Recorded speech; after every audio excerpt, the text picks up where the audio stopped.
Ahora, en Consultores Legales, vamos a visitar al abogado Martín Domenech. Vamos a preguntarle, a consultarle todo acerca de accidentes laborales. Todo lo que tenés que saber lo averiguamos ahora. Acompáñenme.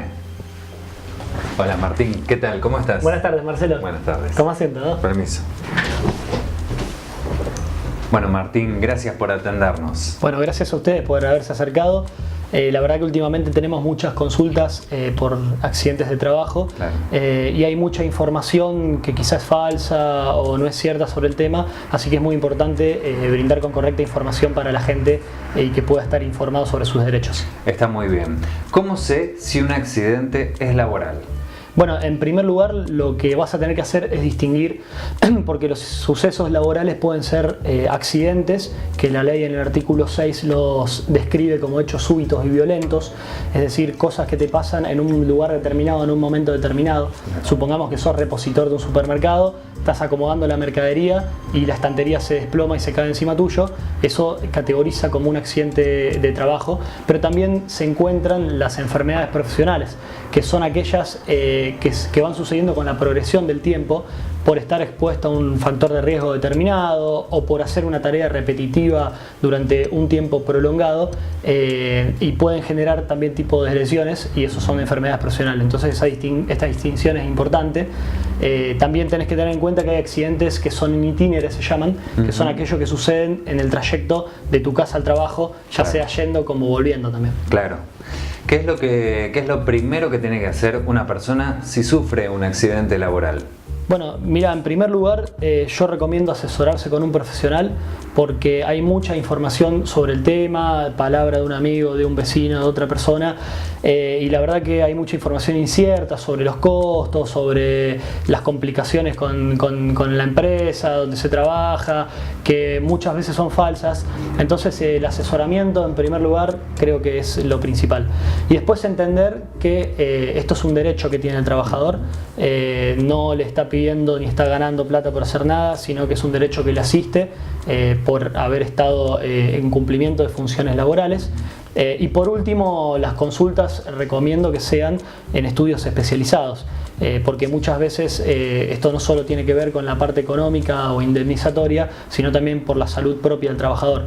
Y los estudios especializados contamos con consultorios médicos propios para evacuar dudas con respecto a la salud, para que la finalización del tratamiento sea lo más adecuado posible. Claro.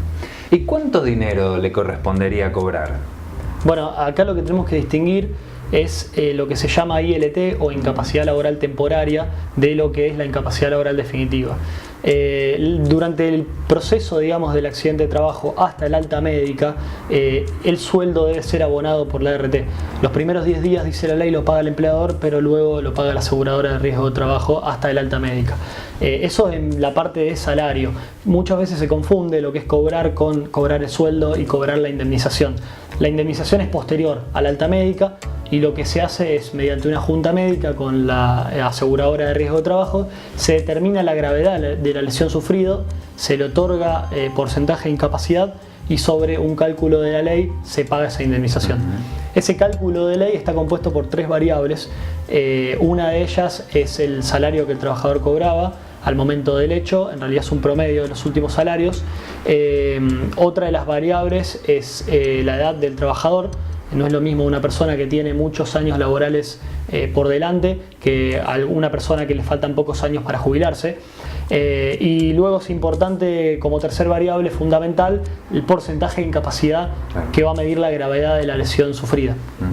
Yo he tenido muchos casos en los cuales por la misma lesión se han cobrado distintos montos indemnizatorios, y esto tiene que ver con esto que te estoy diciendo, que las variables están compuestas por edad y también por salario. Exactamente. Puede variar una cosa u otra, por lo tanto el resultado final también puede llegar a ser diferente. Ahora hablemos de derechos. ¿Qué derecho tiene una persona ante un accidente laboral? Bueno, en primer lugar los primeros derechos que le asisten es a un tratamiento médico adecuado. Desde el primer momento que el trabajador sufre un accidente de trabajo, la aseguradora de riesgo de trabajos, al margen de la decisión de aceptar o no aceptar el siniestro, tiene que otorgar las primeras prestaciones médicas obligatoriamente. Luego, todos los gastos que el trabajador pueda llegar a tener por transporte hacia los lugares, los centros médicos donde hacerse los estudios. También son abonados por la aseguradora de riesgo de trabajo, de manera que el trabajador no tenga que abonar nada de su peculio para poder afrontar la situación. Claro. Y bueno, y por último, uno de los derechos fundamentales es el cobro de la indemnización posterior por el hecho de haber sufrido el accidente de trabajo en base a la incapacidad laboral. Y si un empleado está en negro, ¿cómo puede hacer su reclamo? Bueno, esa es una pregunta muy buena, Marcelo, porque hay muchos casos de empleados que están en negro, no están registrados, no están correctamente registrados, y la ley de riesgo de trabajo en el artículo 28 nos establece la responsabilidad por omisiones. Y dice expresamente que en caso de que un empleador que contrata una ART no tenga declarado a uno de sus trabajadores, esa aseguradora de riesgo tiene que igual cubrir la contingencia laboral o el accidente de trabajo que el trabajador sufrió y otorgarle las prestaciones tanto médicas como indemnizatorios posteriores. Y por último, ¿qué puede hacer una persona si no se recupera de la lesión sufrida? Bueno, si bien el alta médica es una facultad en principio de la ART, toda alta médica es cuestionable, de manera que mediante una consulta con un profesional se pueden remitir telegramas para cuestionar la situación, tratar en una primera instancia administrativa con la ART de que el trabajador accidentado no recuperado vuelva al tratamiento de la ART, y si no, existen instancias administrativas en la Superintendencia de Riesgo de Trabajo o judiciales para el reingreso del trabajador al tratamiento. Lo importante es consultar con estudios especializados para que un médico especialista en el tema pueda analizar si ese trabajador se le ha brindado el tratamiento adecuado o puede llegar a mejorar la situación. Muchas gracias, Martín, muy claro todo. Bueno, muchas gracias a ustedes por haberse acercado, y es muy importante poner toda esta información a disposición de la gente. Claro que sí. Martín Domené, abogado, pasó por consultoreslegales.com.ar.